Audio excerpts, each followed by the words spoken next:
All right, welcome to Doozer Shop. I got a little bit of an update for you about what I've been working on. Just been hot and heavy, getting stuff done on purpose all week. Let me take a handheld and get right into it so I can bring you guys a cool video. All right, here we go. So, we're on walkabout here at Doozer Shop. I made some awnings, two for the house and one for the shop. And these are just made out of angle iron and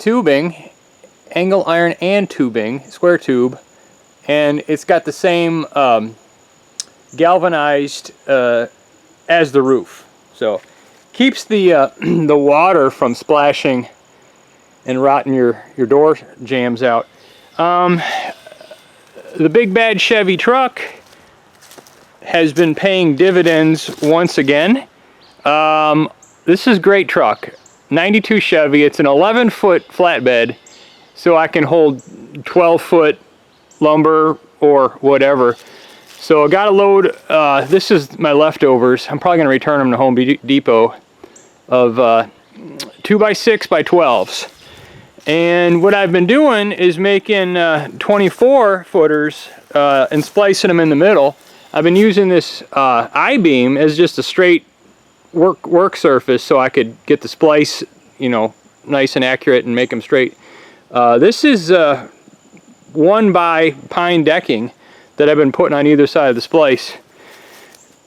But anyhow, is this a good way to go in? Well, I could show you my understructure there again for the awning. So that works pretty well. Let me take you around and show you the fruits of my labor and what I've been doing. This is all for a ceiling in the high bay, right? So I've got things shuffled around. I got things outside, you know, just too much stuff, Doozer. You know, I've been cutting.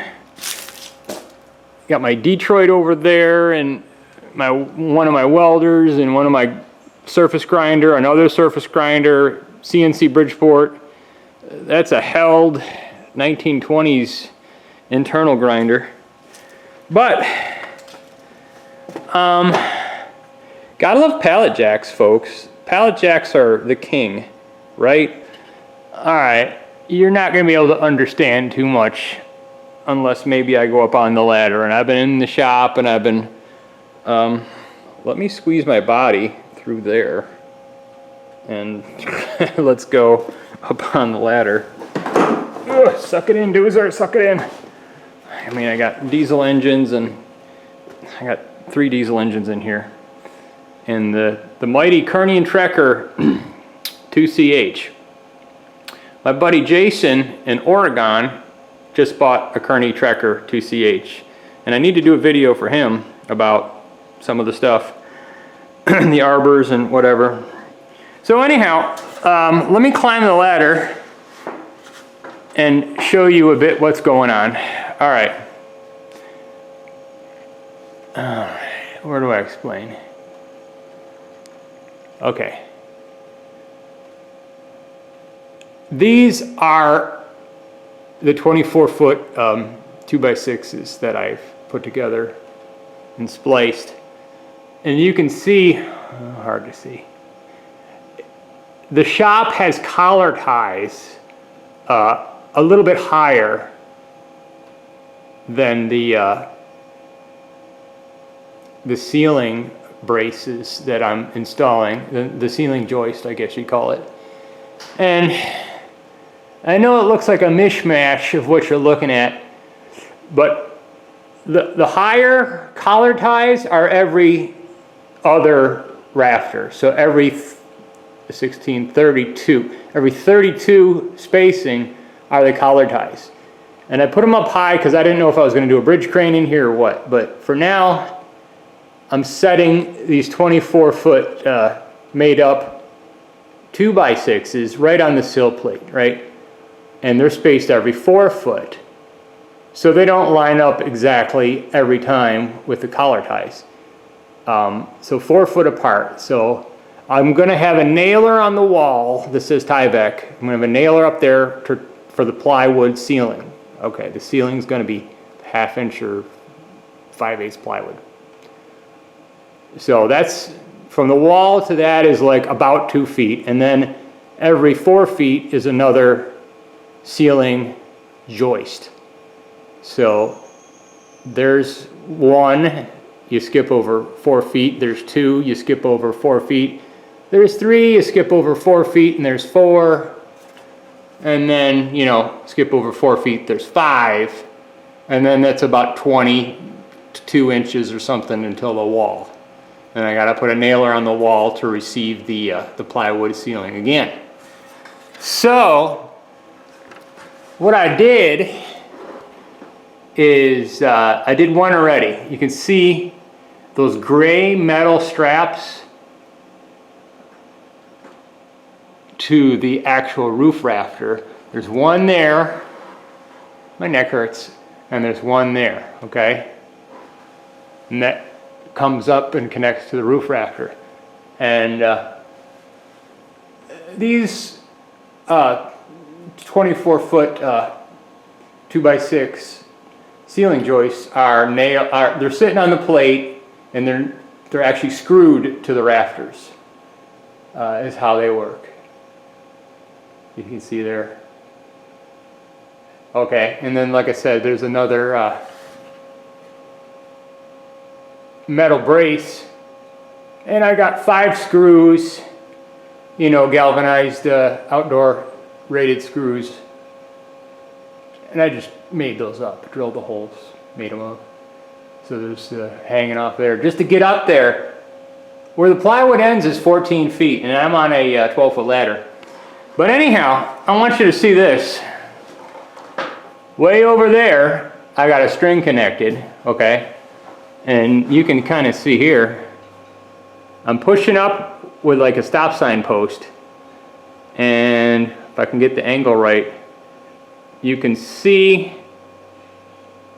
I pushed the ceiling joist here, about an 1/8 inch higher than the string, and the string is taut. It's tight. Sorry, the light. I guess it goes over there.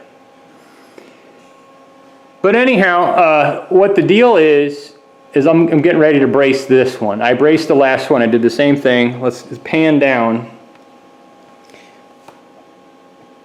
That green jack is a screw jack. It's a simplex railroad jack or house jack. And it doesn't take much force. I'm barely pushing up. This cross beam cross joist it was about an 1/8 inch low, and now it's an 1/8 inch high. And I really just screwed that by hand. I originally started using the hydraulic car jack, automotive jack, and I thought that was great. Jacked it up, okay, looks good. Let me get the ladder and get the braces, and then crash! This post fell. Apparently that bleeds down a little bit when there's no appreciable load on it, because it's got U-cup seals. When I jack up my car to change the oil and work on the brakes, this thing holds steady, you know, and I block it anyways, but that thing never, I guess the load is so minimal it just bled down. So that's why I'm using the house jack. Screw jack. It's a screw jack. So anyways, let me kind of just get up another step here. I'll show you around. So standing 10 feet tall is the Pratt & Whitney 2A Jigborosaurus. And the table is occupied by pistons and connecting rods and engine bearings for my international engine rebuild. But that's a really great machine that kind of lives at a 45-degree angle to the corner. And in the other corner, sounds like a boxing match. In that corner is the CNC Miltronics Bridgeport.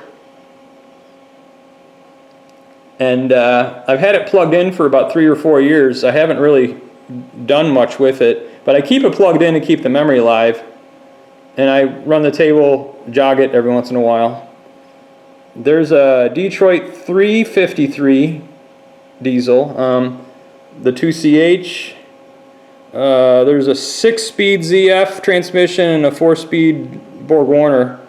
That's an Okamoto 8x20-inch magnet grinder. That's a Gardner, really abrasive brand. What's that, a 618 mag chuck? Oh, that's a nice one. That one is cable drive and ball bearing table. The thing is smooth as silk. It's like Butta Johnny.